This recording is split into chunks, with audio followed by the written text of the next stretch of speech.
ब्रह्ममुरारिसुरार्चितलिङ्गं निर्मलभासितशोभितलिङ्गम्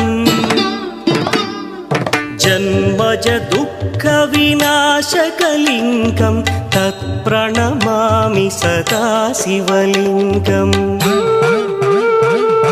देवमुनिप्रवरार्चितलिङ्गं कामदहन करुणाकरलिङ्गम्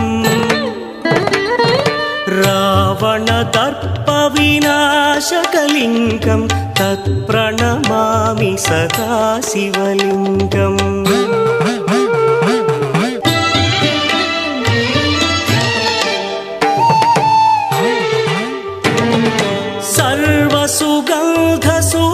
सर्वसुगन्धसुलेपितलिङ्गं बुद्धिविवर्धनकारणलिङ्गं सिद्धसुरासुरवन्दितलिङ्गं तत्प्रणमामि सदा शिवलिङ्गं कनकमहामणिभूषितलिङ्गं फणिपरिवेष्टितशोभितलिङ्गम् दक्षसुयज्ञविनाशकलिङ्गं तत्प्रणमामि सदा शिवलिङ्गम्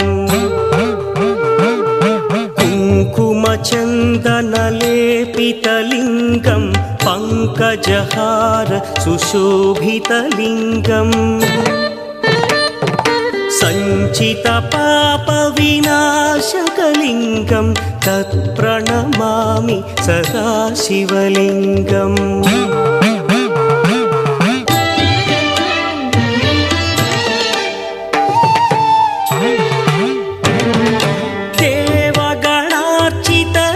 देवगणार्चितसेवितलिङ्गं भावैर्भक्तिभिरेव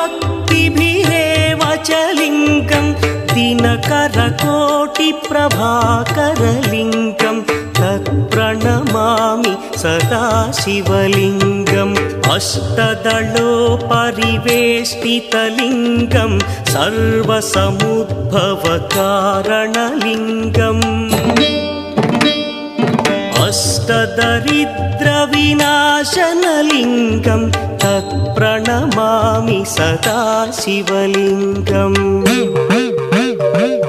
सुरगुरुसुरवरपूजितलिङ्गं सुरवनपुष्पसदार्चितलिङ्गम्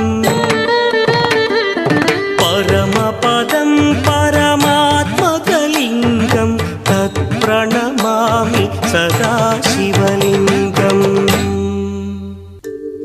लिङ्गाष्टकमिदं पुण्यं यः पठेच्छिव सन्निधौ